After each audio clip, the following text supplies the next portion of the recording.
दोस्तों बहुत बहुत स्वागत करता हूं आप सभी का।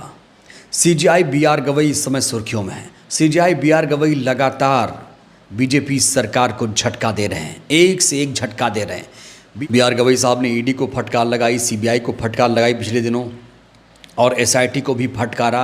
जब अली खान महमूदाबाद को ज़मानत का विरोध एसआईटी कर रही थी तो उस दौरान भी एसआईटी को फटकारा और कहा कि इनकी जो अंतरिम ज़मानत है उसकी अवधि हम बढ़ा रहे हैं। इस बीच सावरकर को लेकर एक याचिका सुप्रीम कोर्ट में लगाई गई कि भैया सावरकर के नाम का दुरुपयोग मत करिए, सावरकर को माफ़ी वीर मत कहिए। इसको लेकर एक याचिका सुप्रीम कोर्ट में लगाई गई। लेकिन दोस्तों सीजेआई बीआर गवई ने इतिहास रच दिया, इतिहास रच दिया, यकीन मानिए, क्योंकि इस याचिका पर उन्होंने सुनवाई ही नहीं की। तो ये याचिका क्या थी, सबसे पहले आप ये समझिए। सबसे पहले इस हेडलाइन को देखिए, यहाँ लिखा है सावरकर के नाम का दुरुपयोग रोकें, मिलॉर्ड एससी में जनहित याचिका। आपको याद दिला दें कि एससी की पीठ ने हाल ही में कांग्रेस नेता और विपक्ष के नेता लोकसभा में राहुल गांधी की सावरकर पर की गई टिप्पणी पर सख्त आपत्ति जताई थी। इससे पहले वाली जो बेंच थी, जब बीआर गवई सुप्रीम कोर्ट की सीजेआई नहीं थे, तब ये मामला आया था।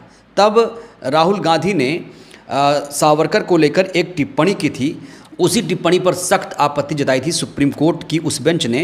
राहुल गांधी ने सावरकर को ब्रिटिशों का सहयोगी बताते हुए उन पर पेंशन लेने का आरोप लगाया था। कहा था ये माफ़ी वीर है, इसने पेंशन लिया, इसने बार बार माफ़ी मांगी और स्वतंत्रता आंदोलन में कोई भी योगदान नहीं दिया। ये राहुल गांधी का स्टैंड था। इसको लेकर ये मामला कोर्ट में गया था और कोर्ट ने आपत्ति जताई थी, कहा था भाई इस तरह की टिप्पणी मत करिए। अब ये मामला फिर से सुप्रीम कोर्ट में गया, नए सिरे से गया कि भाई जो लोग सावरकर का नाम बदनाम कर रहे हैं, मिलॉर्ड उन्हें ज़रा समझाइए। इस तरह की याचिका थी। इसी याचिका को सुप्रीम कोर्ट ने सिरे से खारिज कर दिया, सुनने से साफ तौर से इनकार कर दिया है। जो याचिका करता है उन्होंने कहा था मैं 65 साल का हूँ, पिछले 30 वर्षों से सावरकर पर शोध कर रहा हूँ। मेरी प्रार्थना है कि लोकसभा अध्यक्ष को निर्देश दिए जाएं कि वे सावरकर का नाम इस अधिनियम की सूची में शामिल करें। मेरा मौलिक कर्तव्य है, विपक्ष के नेता मेरे कर्तव्यों में बाधा नहीं बन सकते। तो राहुल गांधी इनके कर्तव्यों में बाधा बन रहे थे। इसी को लेकर पीठ ने फटकार लगा दी। पीठ ने कहा इसमें आपका कौन सा मौलिक अधिकार उल्लंघन हो रहा है, हम इस तरह की याचिकाएं नहीं सुन सकते, हमें इसमें हस्तक्षेप करने का अधिकार नहीं दिखता, मांगी गई राहत नहीं दी जा सकती, याचिका खारिज की जाती है। तो यहाँ पर बीजेपी को खास तौर से बड़ा झटका मिला है। बीजेपी इसलिए कहूँगा क्योंकि बीजेपी के लोग ही इस समय सावरकर को क्रांतिकारी बताने पर तुले हुए हैं। बीजेपी के लोग मानने को तैयार नहीं कि सावरकर ने माफ़ी मांगा था, पेंशन उठाया था। और बार एंड बेंच की एक रिपोर्ट भी है, उसके मुताबिक ये याचिका डॉक्टर पंकज फडणवीस ने दाखिल की थी, जो स्वयं अदालत में पेश हुए। उन्होंने सावरकर का नाम, प्रतीक और नाम अनुचित आयोग की रोकथाम अधिनियम 1950 की अनुसूची में शामिल करने की मांग की थी।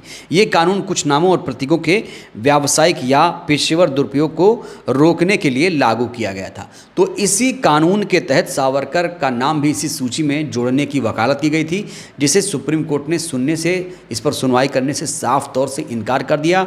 और कहा जा रहा है यहाँ पर राहुल गांधी की एक बड़ी जीत हुई। दोस्तों राहुल गांधी लगातार सावरकर की पोल खोल रहे हैं, लगातार सावरकर ने जो किया वही वो बता रहे हैं। राहुल गांधी लगातार कहते हैं कि सावरकर माफ़ी वीर था, वो पेंशन लेता था, उसका कोई भी योगदान नहीं है हमारे स्वतंत्रता आंदोलन में। लेकिन आरएसएस, बीजेपी के लोग लगातार कह रहे हैं कि अगर सावरकर नहीं होते तो भैया ये देश अब तक गुलाम रह जाता। क्या हिस्ट्री बताएंगे ये लोग क्या हिस्ट्री पढ़ा रहे हैं लोगों को। जब सावरकर के बारे में सबको पता है कि माफ़ी मांगी थी, तो फिर इस तरह का प्रोपेगेंडा क्यों फैलाया जा रहा है। दोस्तों एक इतिहासकार हैं चमन लाल जी को आज सुनने की ज़रूरत है। चमन लाल जी एक इतिहासकार हैं, वो बता रहे हैं कि किस तरीके से अंग्रेज़ों से सावरकर ने माफ़ी मांगी थी। ये देखिए ज़रा। 14 नवंबर 1913 की पिटीशन है और वो रिकॉर्ड में है, मैं आपको वर्ड भी पढ़ के सुना सकता हूँ उसके। उसमें सावरकर जी, देखिए पिटीशन कुछ भी लिख सकते हैं लेकिन उसकी भाषा पे होता है।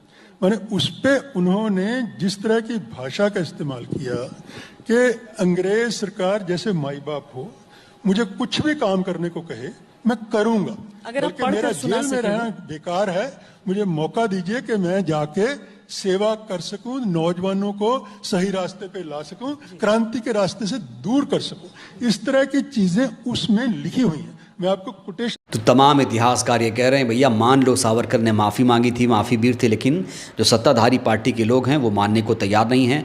अब इन्हें सुप्रीम कोर्ट में भी झटका लगा है।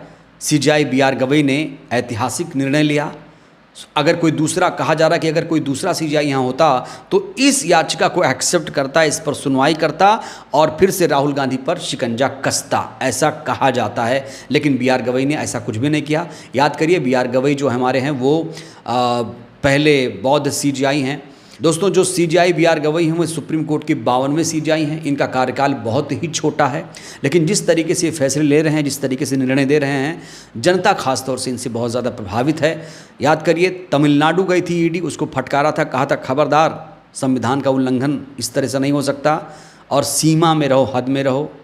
उसके बाद वक्त पर जब दोबारा सुनवाई शुरू हुई तो उसके बाद केंद्र सरकार को इन्होंने नोटिस जारी कर दिया, एसआईटी को फटकार दिया, सीबीआई को भी उस दिन लताड़ दिया जब एक केस, उत्तर प्रदेश का एक केस था जिसको ज़मानत नहीं मिल पा रही थी।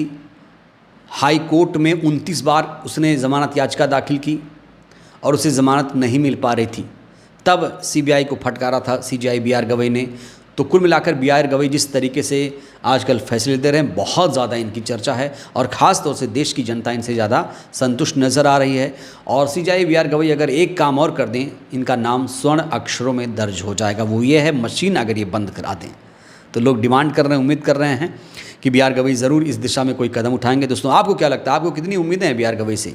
प्रतिक्रिया दीजिएगा। बहुत बहुत धन्यवाद।